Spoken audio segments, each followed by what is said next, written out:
하나님의 말씀 구약성경 민수기 11장 1절입니다.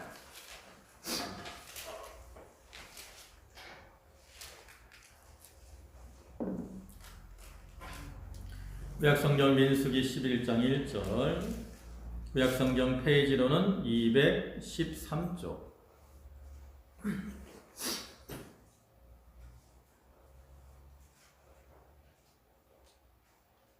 예, 11장 1절부터 9절까지 말씀입니다. 봉독하겠습니다.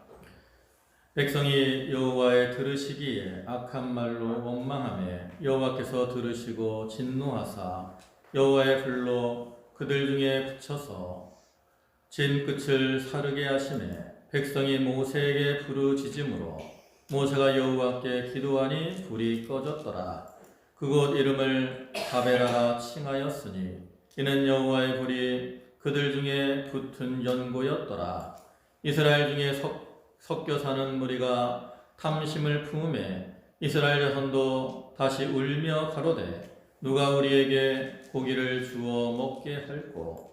우리가 애굽에 있을 때에는 값없이 생선과 우회와 수박과 부추와 파와 마늘들을 먹은 것이 생각나거늘 이제는 우리 정력이 쇠약하되 이 만나 외에는 보이는 것이 아무것도 없도다 하니 만나는 가시와 같고 모양은 진주와 같은 것이라. 백성이 두루다니며 그것을 거두어 맷돌에 갈기도 하며 절구에 찢기도 하고 가마에 삶기도 하여 과자를 만들었으니 그 맛이 기름 섞은 과자 맛 같았더라. 밤에 이슬이 진에 내릴 때에 만나도 같이 내렸더라. 아멘. 네, 할렐루야. 네, 지난 한 주간도 하나님의 은혜 가운데 평안하셨습니까? 이 시간에도 주님의 주시는 은혜와 축복이 이 예배와 모든 성도들 위해 함께 하시기를 기원합니다. 네, 오늘 본문 민수기 11장 1절부터 9절까지 말씀을 보셨는데 오늘의 이 본문의 말씀을 통해서 신앙의 위기를 극복해야 합니다라는 제목으로 함께 은혜를 나누고자 합니다. 이 말씀은 제가 몇 년 전에 어떤 그 목사님의 설교집을 해서 본 비슷한 내용을 본 기억이 있어서 이 말씀이 오늘 우리의 현 상황과 이렇게 맞는 것이 느껴져서 그 말씀을 참조하면서 이 말씀을 준비하게 되었습니다. 우리가 인생을 살아가다 보면 여러 가지 상황들을 만나게 되죠. 어떨 때는 평탄하고 좋은 그러한 상황을 만날 때도 있고 또 어떨 때는 힘들고 어려운 상황을 만날 때도 있습니다. 사실 개인차는 있겠지만 우리가 인생을 살다 보면 굴곡이 없는 인생은 참 한 사람도 없을 거라고.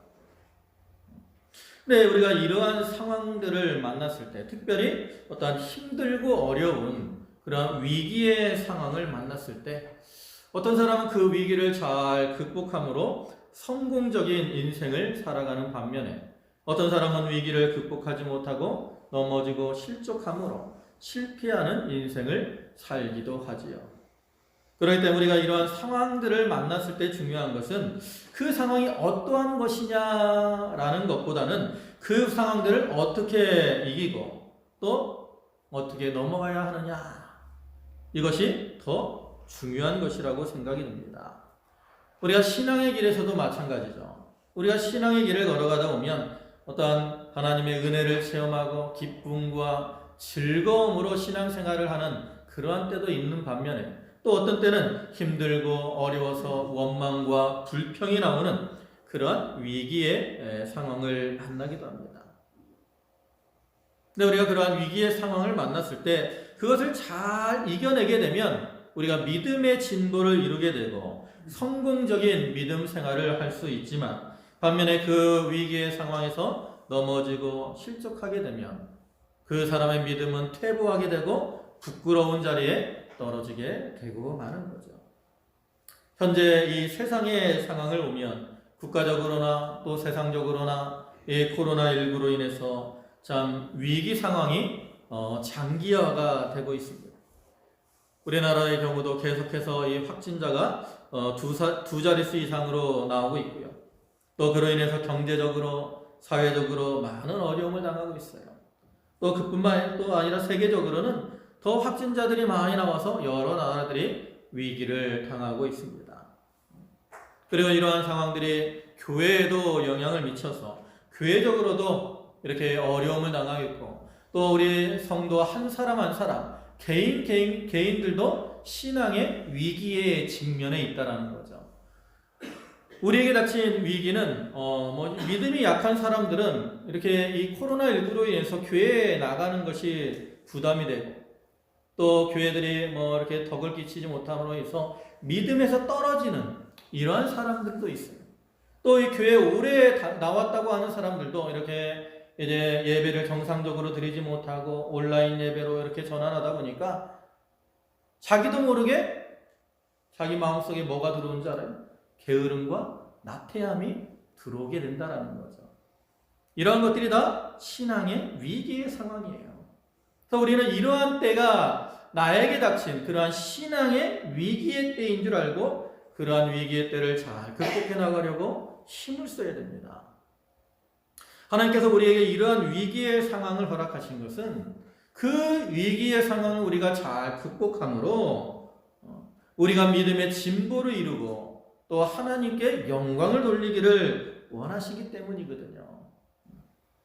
우리가 오늘 본문에 나타난 그 이스라엘 백성들의 위기의 상황을 통해서 현재 우리의 상황을 비춰보고 그를 통해서 우리가 어떻게 해야 이 위기의 상황을 이겨낼 수 있을까?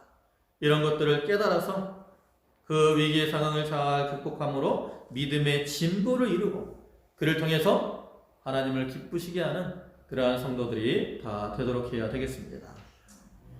그럼 이제 먼저 본문을 통해서 이스라엘 백성들에게 닥친 그 위기의 상황에 대해서 좀 생각을 해보겠습니다. 오늘 본문에 닥친 이스라엘 백성들의 위기는 그들의 믿음을 연약하게 하는 것이고 그로 인해서 하나님을 진노케 하는 것을 가리키죠. 그러면 본문에 나타난 이스라엘 백성들의 위기는 뭘까? 첫째로는 원망하는 겁니다. 본문 1절을 보시면 백성이 여호와의 들으시기에 악한 말로 원망하며 여호와께서 들으시고 진노하사 여호와의 불로 그들 중에 붙여서 진 끝을 사르게 하시매. 이와 같이 이스라엘 백성들이 악한 말로 원망했기 때문에 하나님께서 그들에게 진노하셔서 불로 그들의 진 끝을 살랐어요. 근데 이거 진 끝을 하는 것도 사실은 진노 중에 긍휼을 베풀으신 겁니다. 근데 우리가 알아야 될 것은 이러한 상황, 이러한 원망이 나온 배경이 어떠하냐라는 거죠. 이 사건이 일어난 지역을 뒤에 3절을 보시면 다베라라는 그러한 지역입니다. 근데 이 다베라라는 지역은 앞에 이제 10장 33절을 보시면 그들이 여호와의 산에서 떠나 3일 길을 행할 때에 라고 말씀하고 있는 것처럼 그들이 시내 광야에서 한 1년을 머물렀거든요. 시내 광야에서 1년을 머무르고 거기서 이제 성막을 짓습니다. 그리고 이제 거기서 출발을 했어요.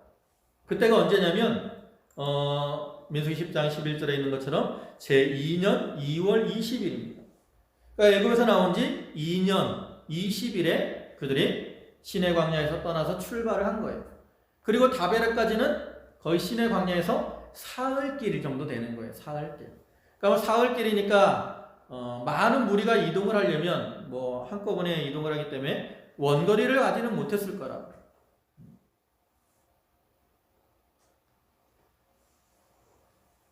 그러니까 이러한 그 시기, 장소를 보면 사실 그들이 하나님의 은혜를 많이 받았던 때라는 걸 알 수 있죠. 왜냐하면 우리가 성경을 보면 이스라엘 백성들을 하나님의 애굽에서 구원하신 후에 그들을 이제 시내 광야로 인도하십니다.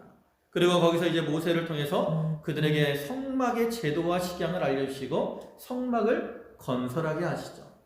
그 다음에 성막을 건설한 다음에 이제 레위기 말씀을 통해서 그들이 지켜야 될 여러 가지 율례와 법도들을 가르쳐 주십니다.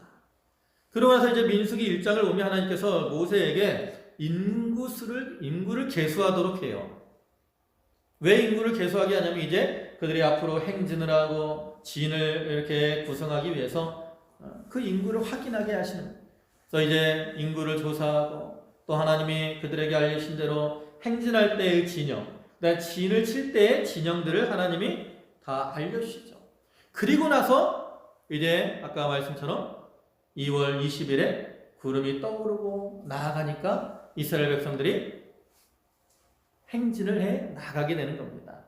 그러니까 이러한 때 이스라엘 백성들의 모습, 이스라엘의 행진은 축복을 향한 그러한 행진이었고 또 가나안 땅의 기업을 차지하기 위한 승리의 진격이라고 할 수 있다고. 그러니까 마땅히 이스라엘 백성들의 입에서 뭐가 나와야 되겠어요? 기쁨과 감사의 찬양이 나와야 된다라는 거죠. 그런데 이스라엘 백성들은 그러한 기쁨과 감사의 찬양보다는 무엇이 나옵니까? 원망과 불평의 말을 늘어놓고 있다라는 거죠. 그럼 왜 이스라엘 백성들이 이와 같이 원망을 하고 있을까? 오늘 본문을 쭉 보시면 알겠지만 그들이 무엇에 대해서 원망을 해요? 만나에 대해서 원망을 하는 겁니다. 만나. 보면 거의 4절부터 6절까지 말씀을 보면 이스라엘 중에 섞여 사는 무리가 탐욕을 품음에 이스라엘 자손도 다시 울며 가로되 누가 우리에게 고기를 주어 먹게 할꼬 우리가 애굽에 있을 때에는 값없이 생선과 우회와 수박과 부추와 파와 마늘들을 먹은 것이 생각나거늘 이제는 우리 정력이 쇠약하되 이 만나 외에는 보이는 것이 아무것도 없도다 하니 이 말은 뭐예요? 만나를 좋다는 거예요? 싫다라는 거예요? 싫다라는 거예요. 그렇기 때문에 이 원망은 만나에 대한 원망이고 만나는 결국 하나님의 은혜를 상징하는 거거든요. 하나님이 그들에게 은혜로 만나를 내려주신 거라고. 그렇기 때문에 그들의 원망은 결국 하나님의 은혜를 망각함으로 나오는 그러한 원망이라고 할 수 있습니다. 하나님께서는 이스라엘 백성들을 애굽에서 구원하실 때부터 그들에게 많은 은혜를 베풀어 주셨어요. 그들이 애굽에서 나온 것도 전적으로 하나님의 은혜의 결과였습니다.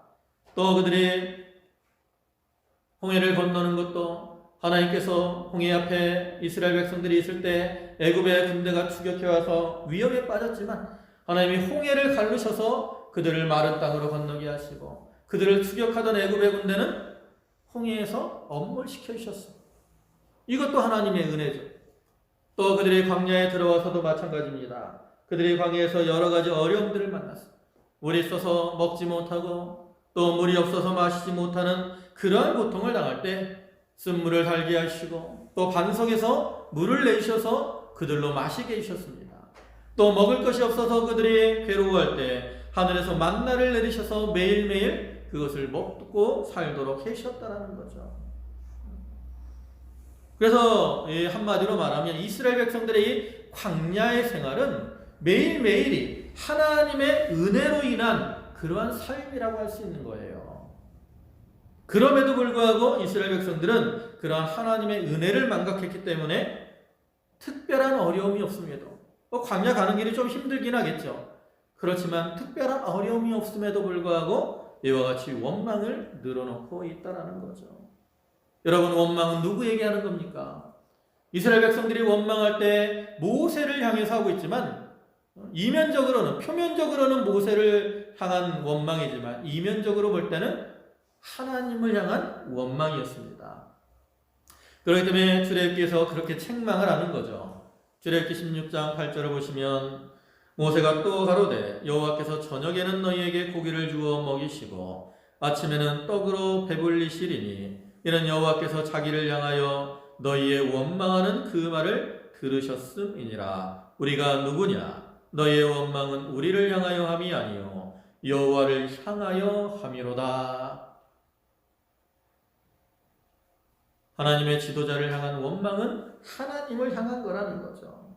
그렇기 때문에 하나님이 그들의 원망을 들으시고 그들에게 진노하셔서 그들을 징계하시는 겁니다. 이러한 이스라엘 백성들의 모습처럼 오늘날 우리가 하나님의 은혜를 망각하게 되면 그로 인해 원망에 빠지게 되는데 그것은 우리에게 닥친 신앙의 위기라는 걸 우리가 분명히 알아야 됩니다. 여러분, 우리가 보통 어떤 어려움이 닥치니까 원망을 하는 것 같지만 실상은 점점 믿음이 퇴보하고 하나님의 은혜를 잊어버리기 때문에 그 은혜에서 떨어져서 원망을 하게 되는 겁니다. 여러분, 우리가 성경에서 욥이나 요셉과 같은 사람을 보세요. 그들은 많은 고난을 당했지만 그 고난 중에 하나님을 원망하지 않았어요. 누구도 원망하지 않았어요.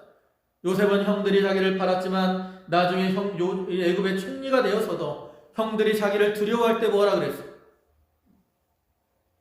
나를 판 것으로 인해 두려워하지 마십시오. 당신들이 나를 판 것이 아니라 하나님이 당신들의 앞서 나를 보내신 것입니다. 라고 오히려 형들을 위로해줬다. 욥도 마찬가지죠. 고난으로 인해서 아내가 욥에게 뭐라 그래요? 하나님을 저주하고 죽어라. 네가 그래도 하나님을 향한 믿음을 순전히 지키겠느냐? 그러니까 욥이 뭐라 그래요? 그대의 말이 어리석은 여자의 말과 같다. 그러면서 오히려 그 아내를 책망하잖아요. 여러분, 오늘날 우리가 살아가다 보면 세상적으로나 신앙적으로 여러 가지 어려움을 만날 때가 있습니다. 그러나 그런 어려움조차도 하나님의 은혜라는 것을 우리가 기억해야 됩니다. 그러면 우리 앞에 어떠한 고난과 어려움이 닥쳐오더라도 이 이스라엘 백성들과 같이 어리석게 원망하는 자가 되지 않고 고난 중에도 감사할 수 있는 그러한 자들이 될 수가 있는 겁니다. 그 다음 두 번째로 이스라엘 백성들이 위기를 만나게 되는 이유는 뭐냐면 탐욕을 따라갔기 때문입니다. 본문 4절을 보시면 이스라엘 중에 섞여 사는 무리가 탐욕을 품음에 이스라엘 자손도 다시 울며 그랬어요. 여기 이스라엘 중에 섞여 사는 무리가 있는데 이들은 누구냐면 과거 이스라엘 백성들이 애굽에서 나올 때 이스라엘 백성들을 따라온 사람들을 가리킵니다. 그들을 이제 출애굽기 12장에서는 중단 잡족이라고 표현해요.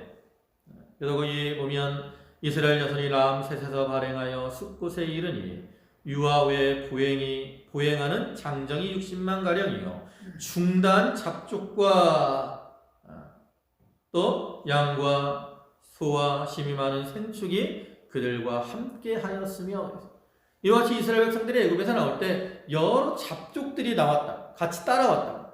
이들은 이스라엘 백성들과 어떤 결혼 관계를 통해서 혈연적으로 연결된 사람들도 있을 수 있고요. 또 그 가운데는 이제 하나님을 향한 믿음을 가지고 이스라엘에 포함된 그러한 사람들도 있습니다. 그러나 또 그 중에는 어떤 사람들도 있냐면 이스라엘 백성들과 같이 애굽에서 종살이하던 그러한 사람들도 있었다라는 거죠. 이 재앙으로 인해서 애굽이 약해진 그 틈을 타서 이스라엘 백성들이 나올 때 자기도 해방을 얻으려고 거기서 이스라엘을 따라 나온 거예요. 아무튼 여기 섞여 사는 무리가 어떤 사람들인지는 정확하게 알 수 없지만 그들이 이렇게 이스라엘 백성들을 따라 나올 때는 그들이 기대하는 것이 있었다. 근데 막상 나와보니까 그 생활이 자기들의 기대와는 달라요. 아마도 그들은 기대하기를 하나님께서 10가지 재앙을 능력으로 행하시잖아요. 이거는 인간의 힘으로 일어날 수 없는 일들이거든요. 그러니까 생각하니까 이스라엘 백성들이 섬기는 하나님은 참 능력의 신이구나. 그러니까 저들을 따라가면 저 하나님이 능력으로 역사하셔서 이스라엘 백성들을 이제 좋은 땅으로 인도해주시고 또 거기서 편안하게 살게 해주실 거야. 그러니까 나도 거기 좀 끼어서 꼽사리 껴서 나도 좀 평안하게 살아봐야지. 아마 이런 기대를 하고 나왔을 거라고. 근데 막상 나와보니까 어때요? 1년이 지났는데도 아직도 광야에 있네. 신의 광야에서 아직도 머물러 있는 거예요. 그리고 이제 2년 2월 20일에 출발을 했는데 그 출발한 다음에 그 뒤에 상황이 어떻게 될지도 알아요, 몰라요? 여전히 광야에 머물러 있고 어떻게 될지를 모른다라는 거죠. 그렇기 때문에 그들이 이제 이스라엘 백성 사이에서 너희 하나님 이게 뭐냐? 언제까지 이렇게 광야에서 고생해야 되느냐? 아마 이런 불평의 말들을 늘어놓기 시작한 것 같아요. 거기다 또 그들을 보면 뭐라고 말을 합니까? 탐욕을 품었다라고 말하잖아요. 탐욕. 여러분 여기서 탐욕을 품었다라는 말은 먹을 것이 없어서 굶주림으로 인해 불평했다라는 그러한 말이 아니에요. 본문 5절과 6절을 다시 보시면 우리가 애굽에 있을 때 값없이 생선과 오해와 수박과 부추와 파와 마늘들을 먹은 것이 생각나거늘 이제 우리의 정력이 쇠약하되 무엇이 쇠약해요? 정력이. 그러니까 이들의 욕심은, 이 탐욕은 무엇을 위한 탐욕이에요? 정욕을 채우고자 하는 그러한 탐욕이라는 거죠. 이러한 잡족들은 하나님의 백성도 아니고 가나안 땅에 대한 소망도 가진 사람들이 아니었기 때문에 이와 같이 탐욕으로 인해서 현재의 생활에 만족하지 못하고 원망을 시작했는데, 문제는 이스라엘 백성들도 이러한 이방인들의 탐욕을 따라서 그들과 함께 원망을 하기 시작을 했다라는 거죠. 여러분, 이와 같이 하나님의 백성들이 하나님의 백성이 아닌 이방인들의 탐욕을 따라가는 것, 이것이 바로 신앙의 커다란 위기가 되는 겁니다. 여러분, 하나님의 백성들은 하나님을 신뢰하며 또 이 세상과 구별된 거룩한 삶을 살아야 돼요. 그러지 못하고 오히려 세상에 빠져서 세상과 연합하고 그들을 따라가고 있으니 그게 위기가 아니고 뭐겠어요. 하나님께서는 오늘날 우리 성도들을 통해서 우리가 하나님의 백성들로서 오히려 세상에 선한 영향력을 미쳐서 세상을 변화시키기를 원한다고. 그런데 그러지 못하고 세상에 빠지고 세상에 끌려가고 있으니 그것은 신앙의 위기가 될 수밖에 없는 거예요. 그래서 우리는 그러한 위기에 빠지지 않도록 조심을 해야 되는 겁니다. 그래서 세 번째로 그들에게 닥친 위기는 뭐냐면 만나의 맛을 잃어버린 겁니다. 여러분, 이스라엘 백성들이 처음에 만나를 먹었을 때 그 맛을 무엇이라고 표현했는 줄 아세요? 그 출애굽기 16장을 보면 만나가 내리는 모습이 나오는데 그 중에 31절을 보면 이렇게 말을 해요. 이스라엘 백성이 그 이름을 만나라 하였으니 가시 같고도 희고 맛은 꿀 섞은 과자 같았더라. 무엇 섞은 과자요? 예? 꿀 섞은 과자. 여러분, 이 꿀 섞인 과자라는 것은 그 당시에 가장 귀한 그런 음식이라는 의미를 가지고 있는 거예요. 그런데 오늘 본문에서는 이스라엘 백성들이 만나를 무엇이라고 표현을 합니까? 만나의 맛을. 거기 뒤에 7절과 8절 쭉 보시면 만나는 가시와 같고 모양은 진주와 같은 것이라. 똑같아요. 그죠? 근데 맨 끝에 가면 뭐라 그래요? 그 맛이 무엇 섞인 과자? 기름 섞은 과자 맛 같았더라. 처음에는 꿀 섞은 과자 맛이었는데 지금은 무엇 섞은 과자예요? 기름 섞은 과자예요. 맛이 어떻게 됐어요? 떨어졌네. 그죠? 근데 여기서는 기름 섞은 과자지만 더 나아가면 이스라엘 백성들이 이 만나를 보고 뭐라고 하는지 아세요? 뭐라고 해요? 민수기 21장 뒤에 5절을 보면 이렇게 표현을 해요. 백성이 하나님과 모세를 향하여 원망하되 어찌 우리를 애굽에서 인도하여 올려서 이 광야에서 죽게 하는고 이곳에는 식물도 없고 물도 없도다. 우리 마음이 이 박한 식물을 싫어하노라 하매. 만나를 무엇이라고 표현합니까? 박한 식물이라고 표현하는 거예요. 못 먹을 거라는 거죠. 먹지 못하는 거, 먹기 괴로운 거. 무엇을? 만나를. 이와 같이 만나의 맛을 잃어버렸어. 그로 인해 그들이 신앙의 위기를 만나게 되는 겁니다. 오늘날에도 우리가 이러한 신앙의 맛을 잃어버리면 그때가 우리에게 신앙의 위기였다라는 거예요. 말씀의 맛을 잃어버리고 기도의 맛을 잃어버리고 찬양의 맛을 잃어버리고 예배의 맛을 잃어버리고 봉사의 맛을 잃어버리면 그때가 나에게 닥친 신앙의 위기였다라는 걸 우리가 알아야 됩니다. 그래서 그때 회개하고 돌이킴으로 다시 그 입맛, 신앙의 맛을 회복해야 되는 거예요. 그러면 이와 같이 이스라엘 백성들이 하나님의 구원을 받고 또 하나님의 인도를 따라 나아가고 있는데 왜 이런 신앙의 위기를 만나게 되었을까? 그런 위기를 만나게 된 이유들을 이제 몇 가지 생각해 보면, 첫째로는 감사를 잊어버렸기 때문에 그래요. 앞에서도 얘기했지만 이스라엘 백성들의 출애굽이나 광야 생활, 이 모든 것들은 다 하나님의 은혜로 인한 것이라고 했습니다. 은혜. 하나님이 그들을 인도하실 때 구름기둥과 불기둥으로 그들을 보호하시고 그들의 갈 길을 인도하십니다. 반석에다 물을 내리시고 하늘에서 만나를 내리시는 그 은혜로 이 뜨겁고 메마르고 건조한 광야에서 그들이 평안하고 안전하게 살아갈 수 있는 거예요. 이러한 은혜를 받았으면 마땅히 무엇을 해야 됩니까? 감사를 해야 된다라는 거죠. 그런데 이스라엘 백성들은 그러한 하나님께 대한 감사를 잃어버렸기 때문에 그로 인해 또 하나님의 은혜까지도 망각하게 되고 결과적으로 원망과 불평을 늘어놓게 되는 거예요. 여러분, 오늘날에도 우리가 감사를 잃어버리게 되면 이스라엘 백성들과 같이 신앙의 위기를 만나게 되는 줄 알아야 합니다. 우리는 마음속에 늘 감사를 품고 살아야 합니다. 두 번째 이유는 뭐냐면 육신의 정욕, 즉 욕심을 따라갔기 때문입니다. 아까 그들이 만난 그 위기가 바로 탐욕을 따라가는 거라 그랬잖아요. 탐욕을 품은 것. 이 탐욕을 따라갔다라는 것은 결국 육신의 정욕, 욕심을 따라간 것을 의미합니다. 아까 본문 그 5절과 6절에 보시면 우리가 애굽에 있을 때에 값없이 생선과 우회와 수박과 부추와 마늘과 파와 마늘들을 먹은 것이 생각나거늘 이제 우리 정욕이 쇠약하되. 그들의 탐욕은 육신의 정욕을 위한 것이었어요.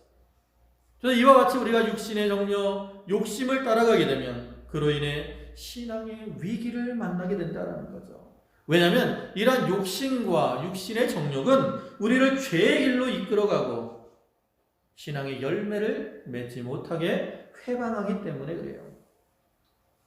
시편 106편 4절 보시면 광야에서 욕심을 크게 바라며 사막에서 하나님을 시험하였도다. 이스라엘 백성들이 광야에서 욕심을 바라되 어떻게 바랬어요? 크게 바랬어요. 욕심은 어떻게 돼요? 점점 커지는 거예요. 그 결과가 뭐예요? 광야에서 멸망을 당했다라는 거죠. 또 우리가 아는 야고보서 1장 거기 14절과 15절에 오직 각 사람이 시험을 받는 것은 자기 욕심에 끌려 미혹됨이니 욕심이 잉태한 즉 죄를 낳고 죄가 장성한 즉 사망을 낳느니라 했어요. 무엇에 끌려 미혹을 받아요? 욕심에 끌려 미혹을 받는 겁니다. 욕심에 끌려 미혹을 받고 그를 통해 시험을 받고 죄에 빠지게 되고 사망에 이르게 되는 거죠. 여러분, 이러한 욕심은 다 누구에게 속한 거냐? 마귀에게 속한 거예요. 그 욕심에 끌려가는 자는 마귀에게 미혹이 되고 마귀의 종살이를 하는 겁니다. 여러분, 이 마귀도 하나님과 같아지려고 하는 그런 욕심으로 인해서 교만하게 되었고 하나님을 대적하다가 자기 자리를 떠나 사단이 되고 만 거예요. 요한복음 8장 44절을 보면 이렇게 말씀하잖아요. 너희는 너희 아비 마귀에게서 났으니 너희 아비의 욕심을 너희도 행하고자 하느니라. 마귀는 욕심으로 행한다고. 그래서 우리가 욕심을 품으면 마귀의 종이 되어서 마귀와 같이 욕심대로 행하는 거예요. 그러니까 욕심대로 행하니까 결국 마귀의 종이 되고 죄에 빠지니까 그것이 우리를 어디로 인도해요? 신앙의 위기로 이끌고 가는 거죠. 세 번째로 신앙의 위기를 만나게 되는 이유는 뭐냐면 심령이 병이 들기 때문에 그렇습니다. 아까 이스라엘 백성들이 그 만난 신앙의 위기 중에 한 가지가 뭐라고 했어요? 만나에 무엇을 잊어먹었어요? 맛을 잊어버렸어요. 맛을. 그죠? 처음에 꿀 같은 과자였지만 기름 섞인 과자로 낮아졌고 거기서 또 박한 식물로 낮아졌어요. 그럼 왜 그들이 이렇게 만나의 맛을 잊어버렸을까? 여러분, 왜 우리가 육신적으로 입맛을 잃어버리게 됩니까? 여러분, 왜 입맛이 없어요? 어떤 사람들은 나이가 드니까 입맛이 없어졌다라고 말을 합니다. 그죠? 또 어떤 사람들은 병이 드니까 입맛이 없어진다라고 말을 해요. 물론 우리가 입맛이 없는 이유가 뭐 그 외에도 있을 수 있지만 제가 생각해 볼 때 입맛이 없는 이유는, 가장 큰 이유는 뭐냐면 몸이 약해졌기 때문이에요. 몸이. 여러분, 나이가 들어도 입맛이 없어지는 것은 나이가 드니까 몸이 어떻게 됐어요? 약해졌기 때문이에요. 병이 들면 입맛이 없어지는 이유도 뭐예요? 병이 들면 몸이 약해지기 때문에 그래요. 여러분, 우리가 몸이 결코 건강할 때는 돌을 씹어 먹어도 괜찮다라고 말하잖아요. 우리가 이렇게 건강하면 입맛이 좋다고. 어떤 음식을 먹어도 달게 느껴져요. 반면에 이렇게 몸이 약해지게 되면 이제 입맛이 써져요. 아무리 맛있는 걸 갖다 줘도 귀찮다고, 먹고 싶지 않아요. 여러분, 신앙적으로도 마찬가지입니다. 우리가 믿음이 약해지고 우리의 신앙이 약해지고 우리의 심령이 약해지게 되면 그로 인해서 우리가 영적인 신앙의 맛을 잃어버리게 되는 거예요. 우리의 믿음이 약해졌기 때문에, 우리의 심령이 약해졌기 때문에 말씀의 맛을 잃어버린 것이고, 기도의 맛을 잃어버린 것이고, 찬양의 맛을 잃어버린 것이고, 교회 생활의 맛을 잃어버리게 되는 거예요. 그리고 이렇게 신앙의 맛을 잃어버리니까 어떻게 해요? 다른 것으로 어떤 맛을 느껴보려고 세상의 쾌락과 즐거움을 따라가게 되고, 그로 인해 신앙의 위기를 만나게 되는 거죠. 그래서 우리가 우리의 심령을 좀 강건하게 만들 필요가 있습니다. 그래서 우리가 이러한 이유들로 우리가 신앙의 위기를 만나게 되죠. 감사를 잃어버리고 욕심을 품고 또 믿음이 약해지면 그로 인해 신앙의 위기를 만나게 되는데, 우리는 그러한 신앙의 위기의 순간에 어떻게 해야 돼요? 위기가 왔으니까 모든 것을 내려놓고 포기해야 됩니까? 아니잖아요. 그 위기를 극복하고 다시 회복이 돼야 됩니다. 그럼 우리가 어떻게 해야 이 신앙의 위기를 극복하고 믿음을 회복할 수 있을까? 그 방법들을 생각해 보면, 첫째로는 하나님을 신뢰하고 하나님을 의지하는 겁니다. 여러분, 우리가 이런 신앙의 위기를 만났을 때 그런 위기를 극복할 수 있는 것은 오직 하나님의 도우심과 하나님의 은혜밖에 없는 거예요. 우리는 이러한 위기를 극복하려면 이와 같이 하나님을 신뢰하고 하나님을 의지하며 나가야 됩니다. 하나님, 우리의 환난 날에 힘이 되시고 도움이 되시는 그러한 하나님이십니다. 또 하나님, 우리의 방패와 상급이 되시는 그러한 하나님이시죠. 우리가 그러한 하나님을 의지하고 나갈 때 우리는 하나님의 도우심으로 우리 앞에 모든 위기들, 환난들을 이겨나갈 수 있어요. 시편 50편 15절을 보시면, 환난 날에 나를 부르라, 내가 너를 건지리니 내가 나를 영화롭게 하리로다. 또 91편 15절에서도 저가 내게 간구하리니 내가 응답하리라. 저희 환난 때에 내가 저와 함께하여 저를 건지고 영화롭게 하리라. 이와 같이 하나님을 신뢰하고 의지하는 가운데 환난 날에 하나님 앞에 부르짖으면 하나님께서는 그러한 자들의 부르짖음에 응답하시고 그들을 구원해 주시고, 또 그를 통해서 그들을 어떻게 해주신다고 말씀합니까? 영화롭게 해주신다라고 말씀하잖아요. 영화롭게. 우리가 이러한 신앙의 위기를 극복할 수 있는 가장 큰 비결은 바로 하나님의 도우심이에요. 그래서 우리가 이것을 기억하고 하나님을 신뢰하며 하나님을 의지하는 자들이 되어야 되겠습니다. 네, 두 번째로 우리가 이 위기를 이겨나가려면 하나님으로 만족해야 됩니다. 아까 이스라엘 백성들이 닥친 위기는 감사가 없고 또 세상의 정욕을 따라갔기 때문이라 그랬잖아요. 또 우리가 이런 정욕을 따라가지 않으려면 오직 하나님 한 분으로 만족하며 기뻐할 때 우리가 세상 정욕을 따라가지 않습니다. 우리가 섬기는 하나님은 천지의 주제가 되시고 또 천지만물의 주인이 되시는 분. 또 하나님 한 분으로 만족하는 자들은 하나님께서 채워주심으로 인해서 부족함이 없는 삶을 살아갈 수가 있는 거죠. 아까 출애굽기 16장에 만나가 내리는 그러한 모습들이 나타나 있다 그랬잖아요. 이제 하나님이 이스라엘 백성들을 위해서 하늘에서 이제 새벽에 이슬이 내릴 때 만나도 같이 내려주십니다. 그러니까 이제 새벽에 만나가 내리니까 이스라엘 백성들이 그냥 있으면 그게 내 입에 들어오는 게 아니잖아요.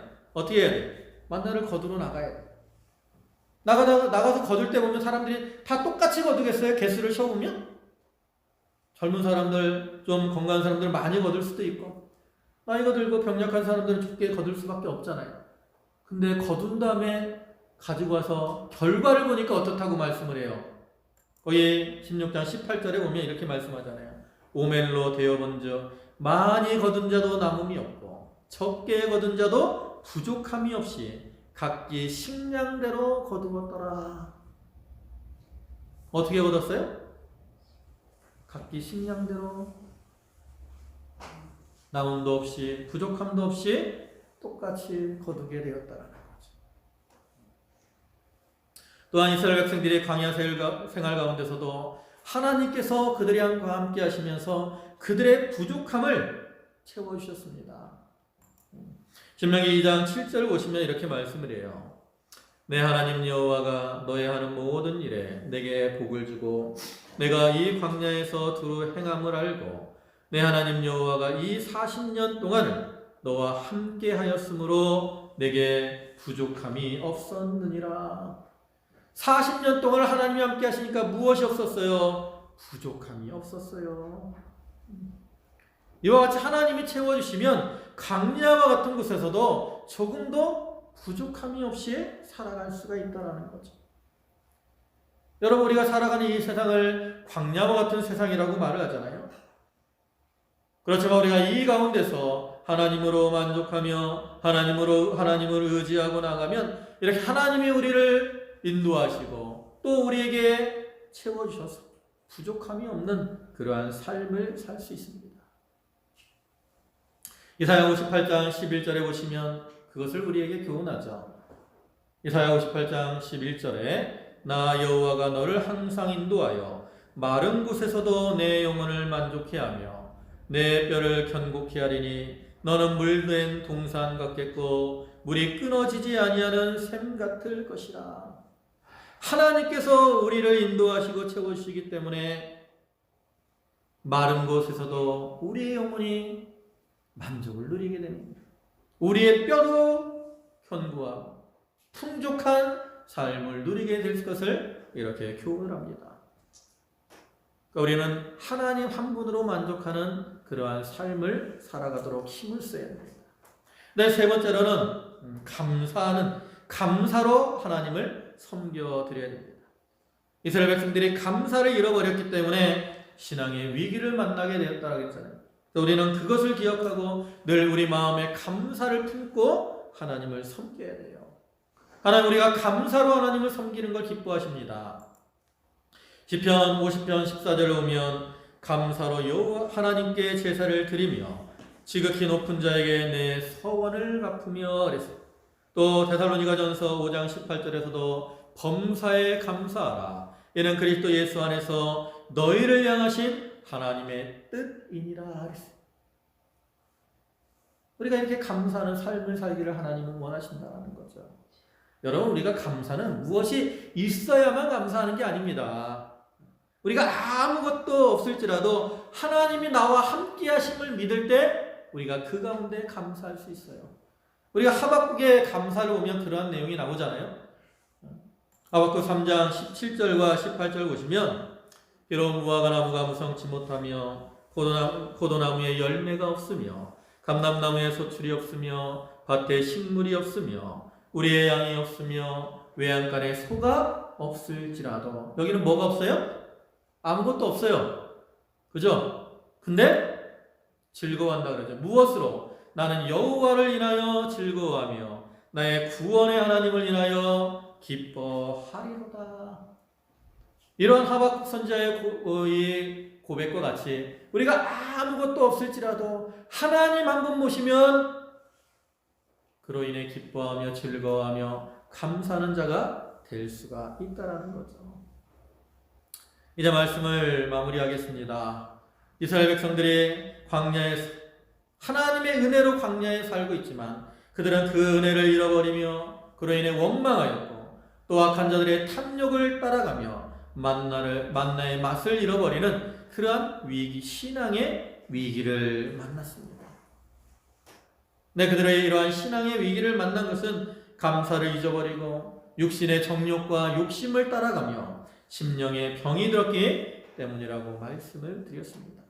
그처럼 오늘날 우리들도 이스라엘 백성들과 같이 감사를 잃어버리고 육신의 정욕을 따라가고 심령이 병이 들면 그로 인해 신앙의 위기를 만나게 된다는 거죠. 우리는 그러한 위기를 만나지 않도록, 또 그러한 신앙의 위기를 만났을지라도 그것을 극복할 수 있도록 하나님을 신뢰하며 의지하는 가운데 하나님으로 만족하며 감사함으로 하나님을 섬기는 자들이 되어야 되겠습니다.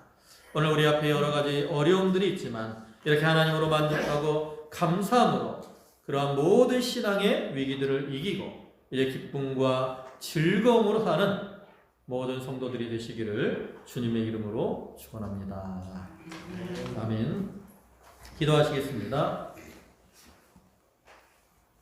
만유의 주가 되시고 은혜와 사랑이 풍성하신 주님, 하나님께서 이스라엘 백성들을 애굽에서 은혜로 구원하시고 또 광야 생활 가운데서도 참 때를 따라 돕는 은혜로 그들을 인도하여 주셨지만 주여 이스라엘 백성들은 하나님의 은혜를 만국하며 원망하였고 또 이방인의 탐욕을 따라가며 만나의 맛을 잃어버리는 그러한 자들이 되고 말았습니다. 그들이 이러한 위기에 빠진 것은 그들이 감사를 잊어버렸기 때문이며 육신의 정욕을 따라갔기 때문이며 그들의 심령이 병이 들었기 때문이라 하였습니다. 아버지 하나님, 오늘날 우리의 상태가 이스라엘 백성들의 상태와 같지 아니한지 자기를 돌아보게 하시고 우리에게 닥친 이러한 신앙의 위기의 순간에 우리가 그것을 이기기 위하여 이제 하나님을 신뢰하며 의지하게 하시고 하나님만으로 만족하게 하시고 감사로 하나님을 섬기는 자들이 다 되게 하여 주시옵소서.